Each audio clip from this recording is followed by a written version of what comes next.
It's Wednesday, August 20th, 2025. Trump says he wants to go to heaven. Did Boston's mayor commit a crime on live television? And the conversation about IVF has started. Are we ready? Next on the AM Update. President Trump recapped his meeting with various European leaders on Monday. Here he is on Fox News talking about how all he wants to do is get the killing to stop in Ukraine. I just want to end it. I want to end it. You know, we're not losing American lives. We're not losing American soldiers. We're losing Russian and Ukrainian, mostly soldiers. Some people, as missiles hit wrong spots or get lobbed into cities like Kiev and towns. But, if I can save 7,000 people a week from being killed, I think that's I want to try and get to heaven if possible. I'm hearing I'm not doing well. I hear I'm really at the bottom of the totem pole. But if I can get to heaven, this will be one of the reasons. Well, I think I saved a lot of lives with India. So there's President Trump saying all he wants to do is get the killing to stop in the Russia-Ukraine conflict, and saying that if he makes it to heaven, this is going to be one of the reasons why. I'm kind of torn by that statement there. Obviously, you can't earn your way into heaven, yet at the same time, there is a little bit of humility there from the commander-in-chief. So still, some of the fallout from that meeting, good fallout, hopefully, still has yet to be determined. I saw reports yesterday that Vladimir Putin once again reiterated he wants the next meeting to be in Moscow, Russia. That would be something if Trump, Putin, and Zelensky all met together in Moscow, but we'll keep an eye open for that. Back at the White House, here's Press Secretary Caroline Leavitt detailing some of the accomplishments since the federalization of D.C. rolled out. In other news on the home front, President Trump's efforts to make D.C. safe again are working. There have been a total of 465 arrests since the start of this operation on Thursday, August 7th. Last night, there were a total of 52 arrests, including the arrest of an illegal alien MS-13 gang member with convictions for DWI and drug possession. Thanks to President Trump's leadership and the outstanding work of both federal and local law enforcement, dangerous gang members like the one picked up last night will not be allowed on the streets of our nation's capital. The White House also adding robberies are down 46%, carjackings down 83%, violent crime down 22%. I have seen some of the concern, I guess you'd call it, some concern that once these individuals are arrested, they're not actually going to be charged with anything because the system in D.C. is just so corrupt. I mean, there's no juries. If they hear that this is part of the Trump D.C. crackdown, they're not actually going to indict any of these individuals, or whatever the term is. They're not actually going to get a trial. They're just going to get a slap on the wrist and back out on the street. We shall see. Well, this was also news yesterday afternoon. Director of National Intelligence Tulsi Gabbard on Tuesday announced her office had stripped the security clearances of 37 current and former intelligence officials, accusing them of politicizing and manipulating intelligence. DNI memo sent out earlier this week included the names of officials who worked at the CIA, NSA, State Department, National Security Council, including former Obama DNI James Clapper, who Gabbard, of course, in that story we talked about last week, big news last week, the declassified email showing James Clapper told his deep state compadres to play along with the faulty intel assessment from the intel community about Russia's alleged influence in the 2016 election. Gabbard said in a statement, quote, "Being entrusted with a security clearance is a privilege, not a right. Those in the intel community who betray their oath to the Constitution, put their own interests ahead of the interests of the American people, and have broken the sacred trust they promised to uphold." Notable officials on the list include Brett Holmgren, former Assistant Secretary for State for Intelligence and Research, Richard Ledgett, former NSA Deputy Director, Stephanie O'Sullivan, former Principal Deputy Director of National Intelligence, and Luke R. Hartig, former Senior Director for Counterterrorism at the National Security Council. So there is Tulsi Gabbard stripping the security clearances of nearly 40 individuals in the deep state and the intelligence community. That is all well and good. Let's just have a good time and put some of these individuals behind bars. Well, one individual who might need to go behind bars is Boston Mayor Michelle Wu, who gave this very public statement yesterday on her intentions and the city of Boston's intentions when it comes to complying with ICE. We're here again today because last week Boston received a letter from the Attorney General of the United States on official letterhead from the federal government threatening to prosecute city officials and withhold federal funds unless we cooperate with carrying out mass deportations.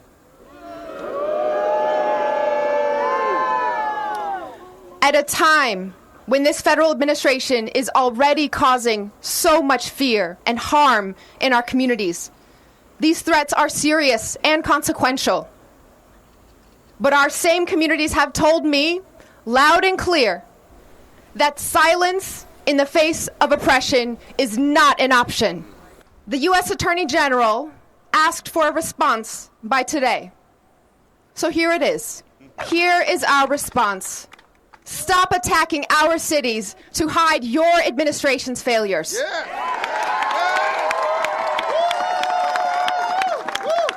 Unlike the Trump administration, Boston follows the law.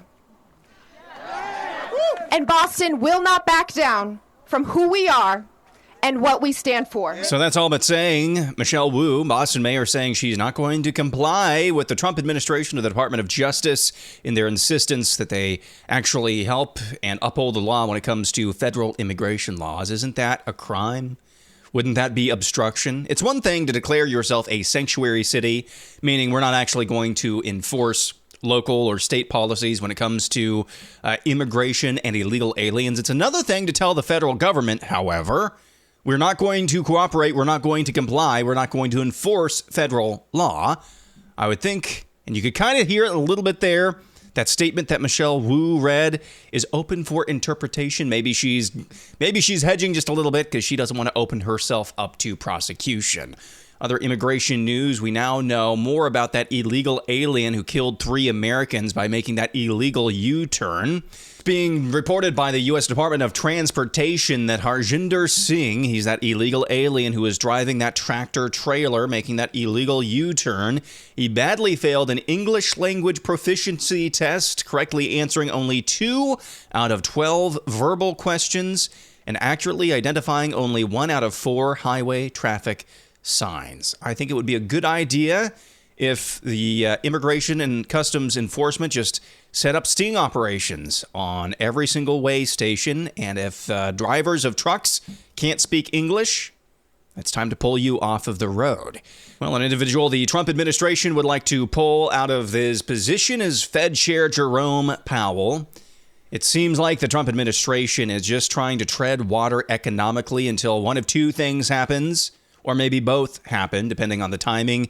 Interest rates coming down and tax season next year, where I think a lot of people are going to be getting much beefier tax refunds, which of course will alter the perception of the economy if it's not already roaring by next April. Treasury Secretary Scott Bessent says they're continuing to meet with candidates to fill Fed Chair Jerome Powell's role when he resigns or retires. We've announced 11 very strong candidates. I'm going to be meeting with them probably right before, right after Labor Day, and to start bringing down the list to present to President Trump. And it's an incredible group. It's people who are at the Fed now, have been at the Fed and private sector.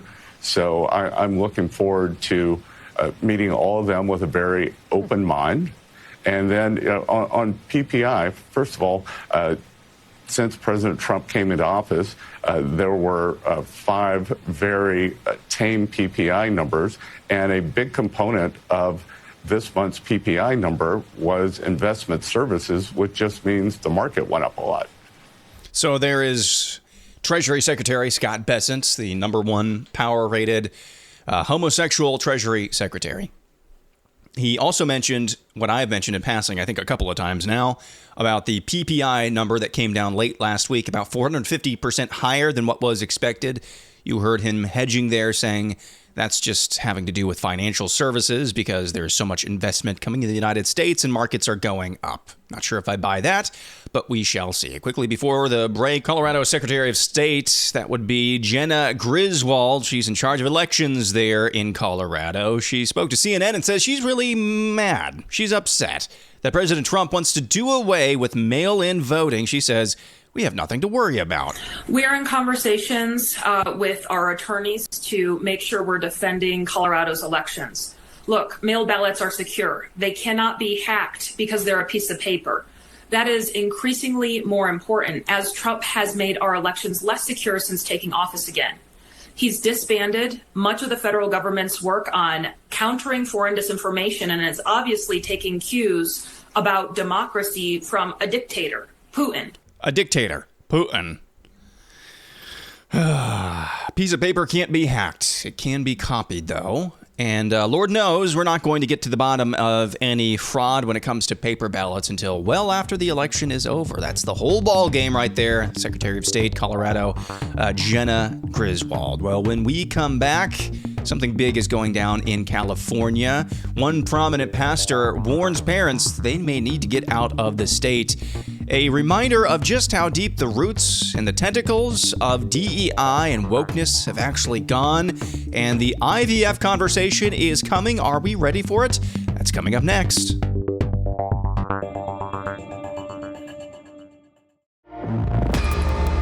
California Assembly Bill 495 is, by all accounts, fast-tracked towards Governor Gavin Newsom's desk.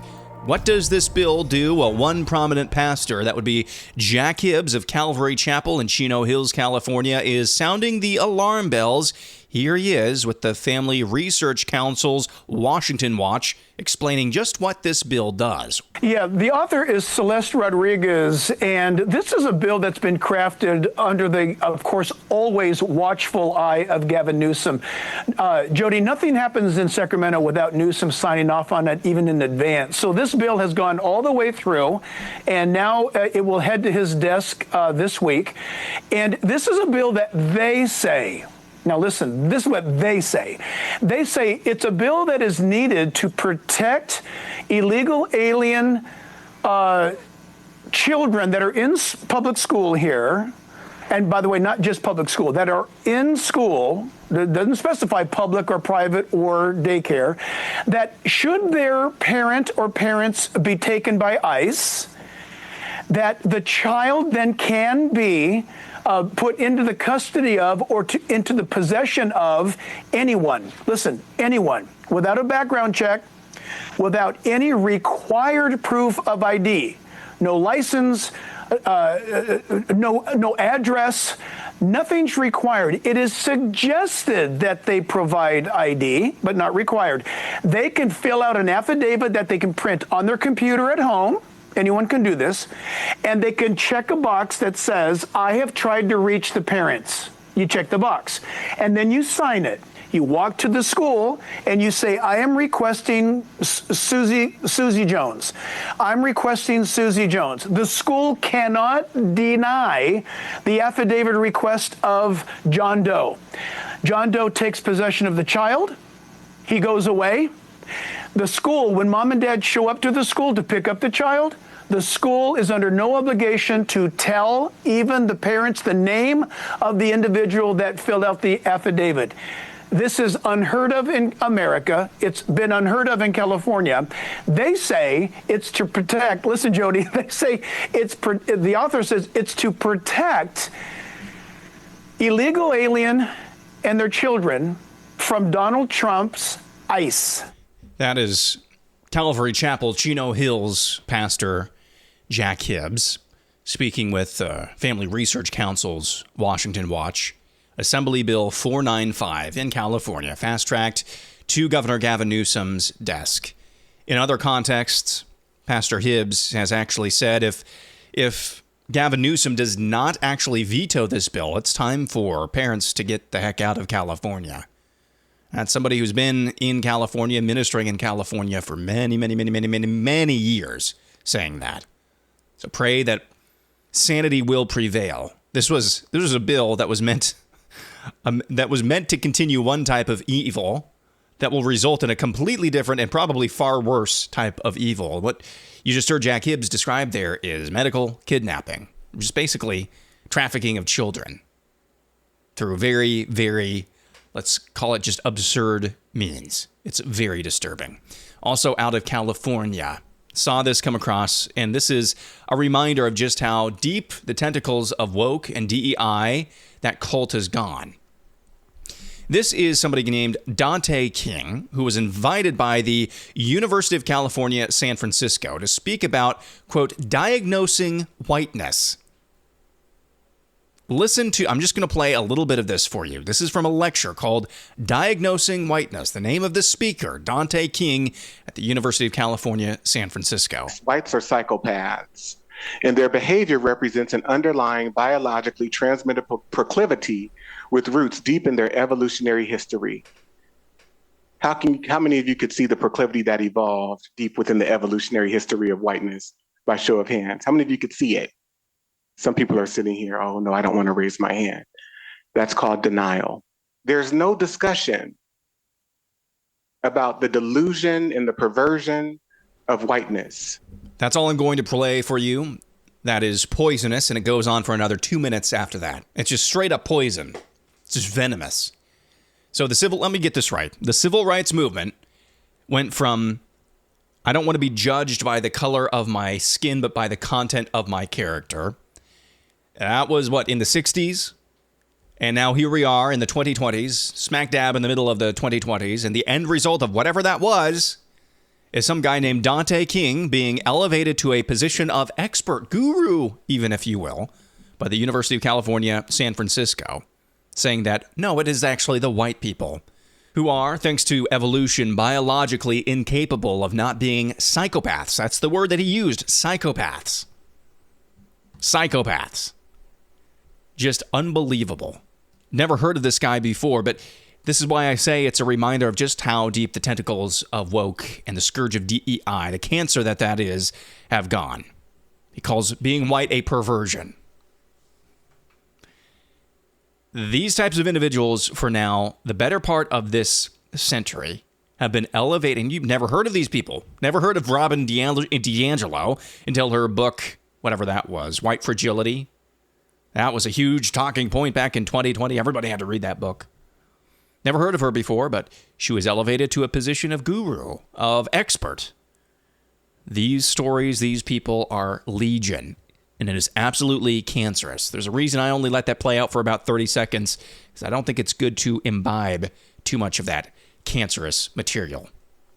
And now here's this.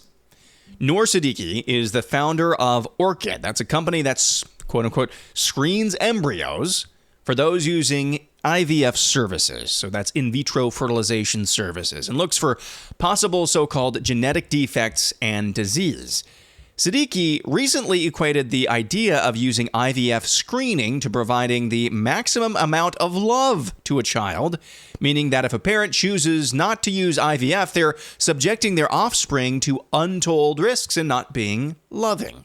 What is screening? Well, in the context of IVF, screening, as it just laid out there, is going through each of these embryos, human lives, and deciding that one's sick, that one's not quite right, kill it, kill it, kill it, kill it. That's what quote unquote screening is in the context of IVF.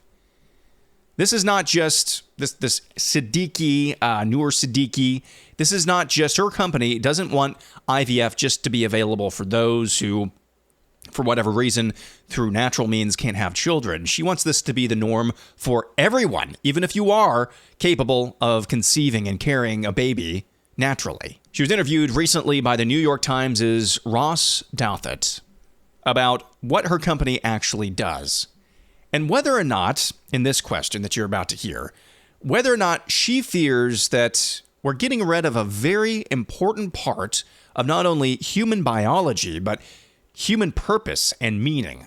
Listen to this very well-worded, well-intentioned, and really emotional question from the New York Times' Ross Douthat. You are excited about a world in which lots and lots more babies than is the case right now are born from laboratory fertilization.